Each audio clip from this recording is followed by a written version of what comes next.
स्वयंपाकात स्वादाची जान, डीएम मसाले तुमच्या घराची शान. छत्रपती शासन महिला गृह उद्योग कबनूर इचलकरंजी घेऊन येत आहेत अस्सल परंपरेची मराठमोळी चव म्हणजेच डीएम मसाले. मटन मसाला, चिकन मसाला, धणे पावडर, गरम मसाला, बिर्याणी मसाला, तिखट चवदार मसाले आणि चटणी म्हणजेच डीएम मसाले.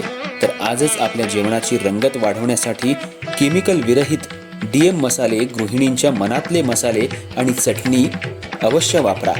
डीएम मसाले महिला बचत गटाद्वारे करणारे स्वच्छ माफक दरामध्ये म्हणजेच डीएम मसाले.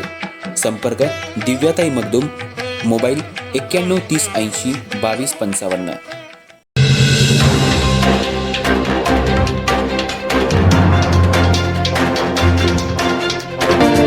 इचलकरंजी शहरात एक धक्कादायक घटना समोर आली आहे. कर्जाच्या वाढत्या तणावाला कंटाळून एका सिव्हिल इंजिनियरनं आत्महत्या केल्याची दुर्दैवी घटना यशवंत कॉलनी परिसरात घडली आहे.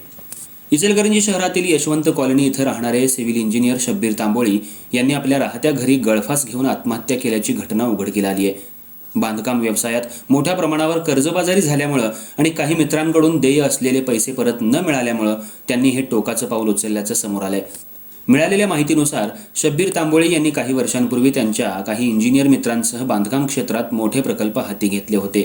मात्र या प्रकल्पांमध्ये आर्थिक व्यवहारांदरम्यान त्यांच्या तिघा मित्रांनी स्वतःचे पैसे काढून घेतले, पण तांबोळी यांचे पैसे परत दिले नाहीत. त्यामुळे तांबोळी यांच्यावर कर्जाचा मोठा बोजा निर्माण झाला होता. गेल्या काही दिवसांपासून कर्जदारांकडून सतत तगादा लावला जात होता. घरावर येऊन पैसे मागणाऱ्यांची संख्या वाढली होती. या सततच्या मानसिक तणावाला आणि आर्थिक अडचणींना कंटाळून तांबोळी यांनी आत्महत्या करण्याचा निर्णय घेतल्याचं समोर आलंय. आत्महत्या करण्यापूर्वी त्यांनी एक चिठ्ठी लिहून ठेवली होती. या चिठ्ठीत त्यांनी मी बांधकाम क्षेत्रात पूर्णपणे कर्जबाजारी झालो असून माझे 3 मित्रांनी पैसे परत न दिल्यामुळं मी आत्महत्या करत आहे असं स्पष्ट नमूद केलंय. या चिठ्ठीत राहुल बुचडे, पवन कांबळे आणि कृष्णा सातपुते या तिघांची त्यांनी नावं लिहून ठेवली आहेत. घटनेनंतर कुटुंबियांनी त्यांना तातडीनं इंदिरा गांधी रुग्णालयात दाखल केलं, मात्र डॉक्टरांनी त्यांना मृत घोषित केलं.